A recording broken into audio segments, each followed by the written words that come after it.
Our next topic is going to be about computer use with spreadsheets. Data tables and spreadsheets have been used for a long time, and we're going to look a little bit at the history.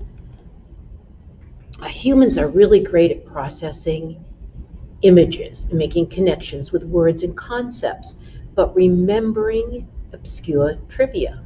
We are bad, really bad, at mental processing and storing accurate, easy-to-use data sets. Data tables, more commonly known as spreadsheets, were invented to organize arrays of information that our brain can't recall. Spreadsheets help us sort and label in a way that makes sense so we can reference it and perform calculations later.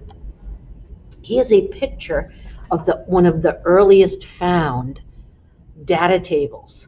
So this is on Egyptian papyrus, and it shows how they recorded different items and kept count of them.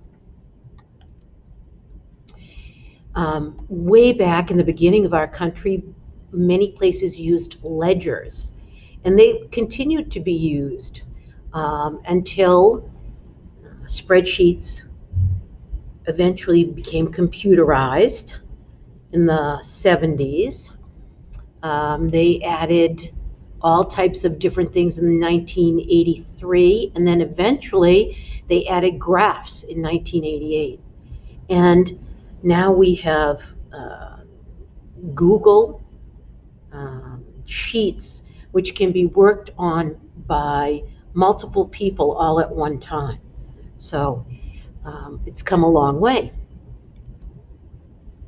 Here's a spreadsheet that I would have used back when I was doing or coordinating coaches and games and stuff like that, and schedules, and this looks a lot like what ledger paper used to look like.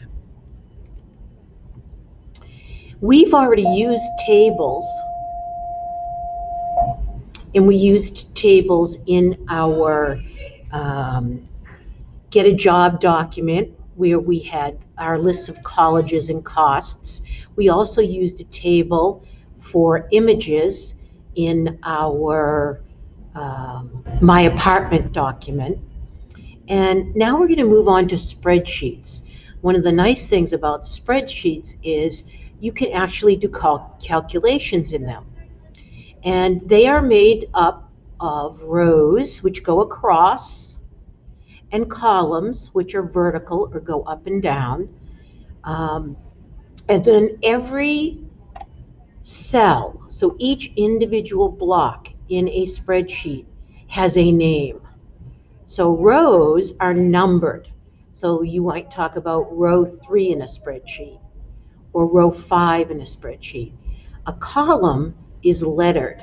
So column B, column E, and the individual cell. So if I click on this cell right here with the red dot in it, okay, this would be cell A1. You always say the column name first and then the row name. If I click over here on this one with the red dot, this would be cell B7. So column first, then row. When you tab when you're working in a spreadsheet, it saves the data and it moves the cursor one to the right, okay? And whatever is the active cell becomes highlighted and it has a color around it. So tabbing moves, saves information, moves to the right, and you can see the active cell. There's 3 different ways to start a new spreadsheet. We could go from our drive and say new, say Google Sheet.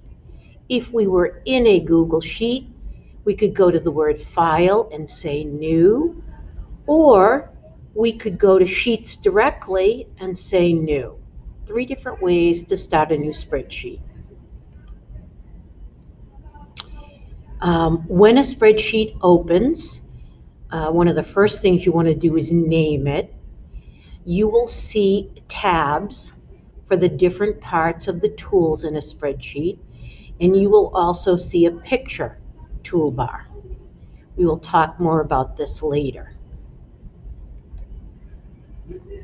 So the picture part, you will see printing, undo and redo. This part is how you format numbers in a spreadsheet. This is for all of your font settings, font styles like bold, slanted, color. This will specifically work on cells and how you want cells to look. This is aligning data, and these are advanced skills for spreadsheets that I will talk about later.